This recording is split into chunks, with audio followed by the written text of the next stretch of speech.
No conflict, no story. We accept that fact when it comes to movies. Epic movies demand epic conflict. That's what makes them epic. And what's true of great movies is true of great lives. Great conflict cultivates great character. Of course, it's easier to watch on the screen than it is to walk through it. So if you want to live an epic life, Mark says, you have to overcome some epic challenges.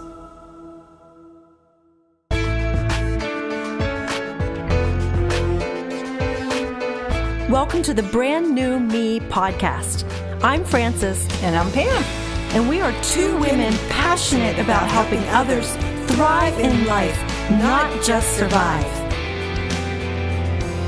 In each episode, we're going to find creative ways to offer hope for your future through our own life experiences. So join us every week as we learn together that we really can be a brand new me.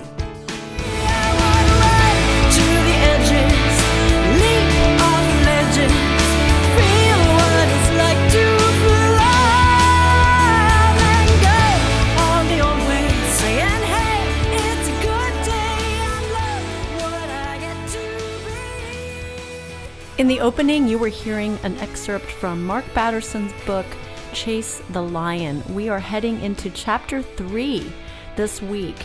And this week we're talking about the challenges we face in our lives. And oftentimes the epic challenges that we face can lead to epic dreams, incredible things, even brand new me. So join us as we continue our discussion about chasing the lion. My steps are ordered. My steps are ordered. All right, in my life, Portraits of White came out of an epic challenge, and that was that I didn't like Christmas because it was lonely. And when I finally discovered it was because of all the grief and loss in my family, I decided to do something about it, and I wrote songs, and it turned into a show. Pam, what has been an epic challenge for you? I would say one epic challenge would be widowhood. It changed the trajectory of my life immensely because it's not just, oh, I'm alone now, but you have so much loneliness. And it's interesting because I was just thinking about that on the way here because I'm going to dinner and a movie with 10 other women. And I was thinking, wow. When I think back to when I first became a widow, I was very lonely. Yes, I had my family, but I really, in the beginning, did not have any friends. Like I could say, let's do lunch. That happened, a year after that because I had moved to basically a different town. And so that was an epic challenge for me. When I think of widows now, it breaks my heart because I know what that feeling was like. I know what the challenge was like. I know what it was like to be alone when never feeling ever alone because, I went to college, got married right out of college, never really lived alone at all. And so that was probably something that shaped my life probably more than I know. And it shaped my life mainly in the way that when I hear of somebody who became widowed, my heart breaks for them. And so I would say that was probably a very defining moment in my life. I really only had God to lean on. And what would you say would be a defining moment in your life? When I was thinking about doing this Christmas show, I had a lot of fears and doubts, but I happened to find a documentary on Taylor Swift on Netflix, and it was her Fearless story.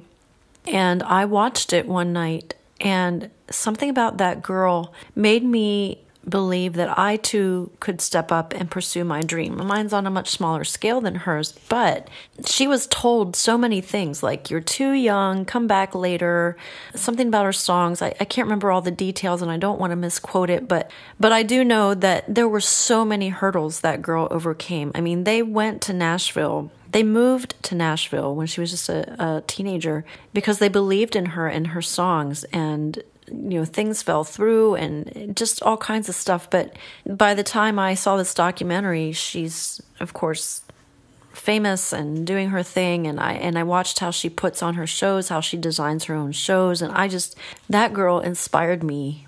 And I remember watching it, and I remember that defining moment of, you know what, if she can do it, so can I. And so, Pam, for you encountered widowhood, and I encounter a lot of women who, they're not widows, but their children have left home now, and they don't know who they are. They don't know how to be something other than a mom. So how did you deal with that in widowhood? You're back to being Pam. You're not Rick's wife anymore. How did you handle that? As you said, for years, I was pretty much Rick Nicely's wife. I was the pastor's wife. Now, he wasn't here. So who am I? I really did not know who I was. Yes, I was called. I knew that the Lord called me to be in ministry when I got saved at 13. I knew that, but my whole life was around this person who is now gone. And so when I think of women out there who've lost their husbands, or maybe they just have been completely surrounded by their children have been their life, and now they're gone. So how do we become who we are? And I said, God, I don't know who I am. I don't know what I'm supposed to do. I think I'll just lay on the couch and eat bonbons because I like that.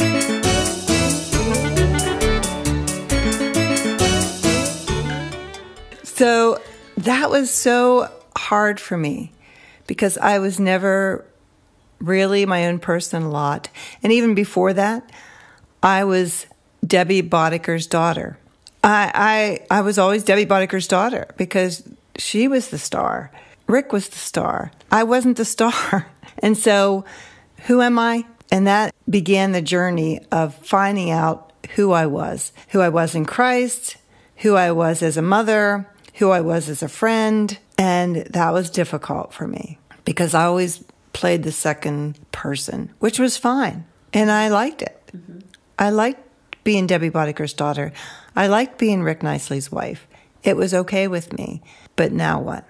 Do you remember any specific moments when you kind of said, wait a minute, I'm going to figure out who I am? Or was it more of a gradual understanding that this is where I am in life and maybe this is what's going on and how can I get out of this? How can I figure out who I am? I'm just looking for some ideas for women or anyone who's like, their life has changed and now they're not sure who they are. Their identity has been wrapped up in something else and now it's changing. I will say, I think it was gradual, but it did start out when God said, you're going to write a book.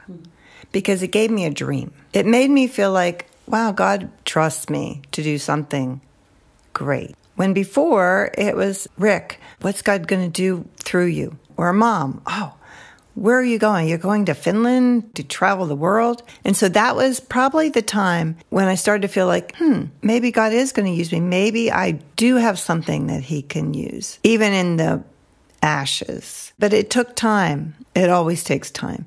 Nothing ever comes quickly. Nothing that's worth anything doesn't happen overnight. And so it was a gradual rebirth, brand new me. That's something I needed to wrap my mind around. I needed to just let God do it. And he opened those doors. He brought the people into my life, and he's the one who did it. So tell me, Frances, after you listened to about Taylor Swift, what was it exactly in that story that made you step up and say, hey, if she can do it, I can do it? I don't remember the specifics. I just remember the feeling of, I can do this. If she can, so can I. Because the odds were so against her, and I don't remember all the reasons why, but the odds were so against her, and I just thought, I don't have people telling me things like she does in her life. So what's keeping me from doing this? It was nothing specific that I can remember. It was just the overall story of a young woman who overcame the naysayers. Her naysayers were outside of her. My naysayers were probably they were mostly inside my head. They were my own naysayers. I think that's a great way to wrap up, unless there's anything else you wanted to share, Pam, I think the takeaway today is to take time to listen and to realize this is a journey. It's not a rush. And we really want every listener to know that you have a purpose. You matter. We want to help you discover that, what that is, and become all that you can be. We want you to be a brand new me. We are going to send you out with an encouraging song. If you're going through an epic challenge, an epic season, and you're wondering if God is there, I'm telling you, your steps are ordered. I first heard this song years and years ago, my first trip to Nashville, and Eric Copeland had produced an artist. He had written this song, and she was singing it, and now he has a recording of it of his own. You'll hear him singing it. You'll hear some of the top jazz players in Nashville on this song. You can buy the song on iTunes under My Steps Are Ordered. Player A is the name of his group, and they have a new EP coming out August 18th. So look for that. Look up his group if you want. We're sending you out with this truth. My steps are ordered, and we'll see you next week. Hi, this is Eric Copeland, president of Creative Soul Records in Nashville, Tennessee, and you're listening to the Brand New Me podcast with Frances and Pam. My steps are ordered.